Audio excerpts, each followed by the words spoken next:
natin yung Hey guys, magpa-pack up na po kami. Excuse me. Excuse me guys. Get one stick.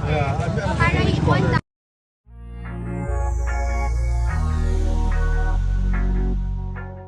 Nakakatuwa naman nga itong si Andy Eigenman na tila nga nakamove on na sa pagwala ng kanyang ina na si Jacqueline Jose.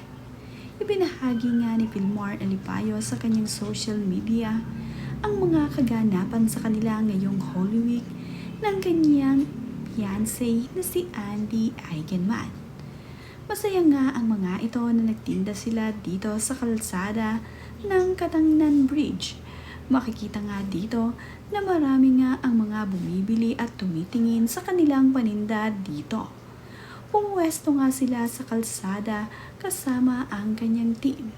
Mayroon nga ding nagpapakuha ng litrato dito kina Andy at Vilmar Alipayo. Masaya naman itong si Andy sa kanyang ginagawa at hindi nga ito nahihiya na siya ay nagtitinda sa kalsada. Nakatungtong pa nga itong si Andy sa kanilang pick-up habang itinataas ang panamili ng isang nag-order sa kanya. Masaya itong si Andy at proud na proud at wala ngang kahiya-hiya na siya ay nagtitinda dito sa Siargao. Napakabait at napaka-down to earth na tao ni Andy Eigenman. Kaya nga pati pagtitinda dito sa Siargao ay kanyang nagugustuhan na. Tinatangkilik naman ng mga turista at ng mga taga-isla ang ginagawa ni Andy Eigenman dito. Ganito nga nila isinelebrate ang Holy Week dito sa isla ng Siargao. Maswerte naman ang turistang ito na napagpakuha ng litrato dito kay Vilmar Alipayo.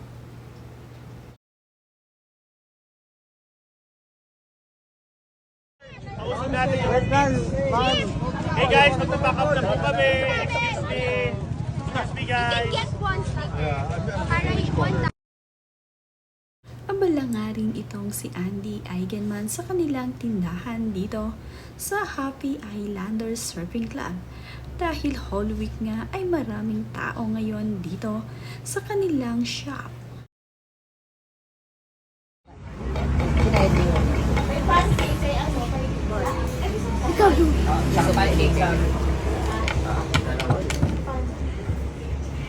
Hi friends. Say hi. Hi friends. Hi, friend. Hi, friend.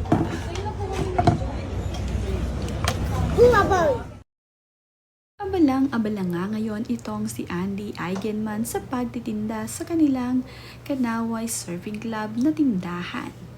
Marami kasi ang mga turista ngayon na pumupunta sa kanilang stall. Makikita nga dito na ito mismong si Andy Eigenman ang nag-aasikaso sa mga bumibili dito sa kanilang tindahan. Ito ngang si Lilo ay nakakatuwa na habang busy itong si Mami Andy niya ay abala rin itong si Lilo sa pagkain. Makikita nga na hindi makuhang kumain ng pananghalian nitong si Andy. Humihigop na nga lamang siya ng masarap na slushy habang siya ay nakaharap sa kanyang customer. Ito namang si Lilo ay pinapakain ng kanyang Papa Vilmar habang kinukuhanan ng video ang mga tao na nasa kanilang tindahan. Si Andy Eigenman naman ay nakaabang upang kapag nag-order na ang mga ito ay siya ang kukuha ng order at magbibigay sa kanilang customer. Si Lilo naman ay sinisita itong si Kowa dahil hindi nga raw ito kumakain dahil naglalaro nga ito. Sinasabi nga ni Lilo na Kowa eat. Gusto kasi ni Lilo na kumain na ang kanyang bunsong kapatid na si Kowa. Pero naman itong si Kowa ay ayaw pang kumain at tila inaantay itong si Andy. Thank you. Thank you. Last week na namo mga girl. Talaga kami. Part-time. Part-timers. Nang makatapos na nga itong si Andy sa kanyang ginagawa at sa pagbebenta, ay kumain na nga ito kasama ang kanyang mga kaibigan. Tinulungan nga ng kanyang mga kaibigan itong si Andy Eigenman na ayusin ang kanilang mga paninda mamayang hapon dito sa Katangnan Bridge. Sila nga ang mga kaibigan ni Andy na tumulong sa pag-aayos ng kanilang mga ibebenta dito sa Katangnan Bridge. Mayroon ngang team itong si Andy na kasama niyang magtitinda.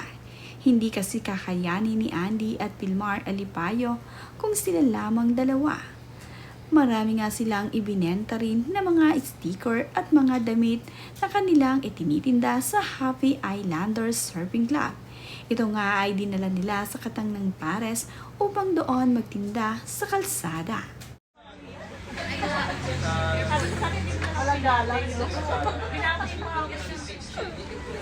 Hala. Oh!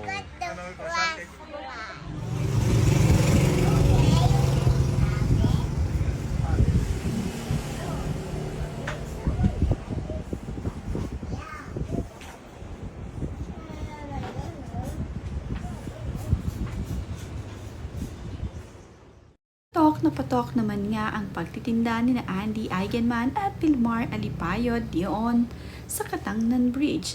Talaga namang pinuntahan at pinagkaguluhan sila doon ng mga turista. Naging napakabenta naman nga ng mga paninda ni Andy Eigenman at Pilmar Alipayo. Naging successful nga ang kanilang pagpunta dito sa Katangnan Bridge. Makikita nga dito na ibinahagi ni Andy Eigenman ang kanilang pwesto dito sa kalsada. Talaga namang ang kanyang team ay masaya sa kinalabasan ng kanilang pagtitinda. Makikita nga rin dito na pinupuntahan ang Happy Islanders Surfing Club ng mga turista na gustong magpaturo mag-surfing. Nandito rin naman ang mga trainer ni Pilmar Alipayo at Andy na handang magturo sa kanilang mga turista na pumupunta. Si Pilmar Alipayo naman ay patuloy ang pag-e-exercise dahil mayroon nga itong pinaghahandaan. Madalas kasing sumali itong si Pilmar Alipayo sa mga competition kaya naman palagi itong nag-ehersisyo para ready na ang kanyang katawan kapag nagkaroon nga ng competition dito sa Siargao o di kaya naman ay sa kanyang pagdayo.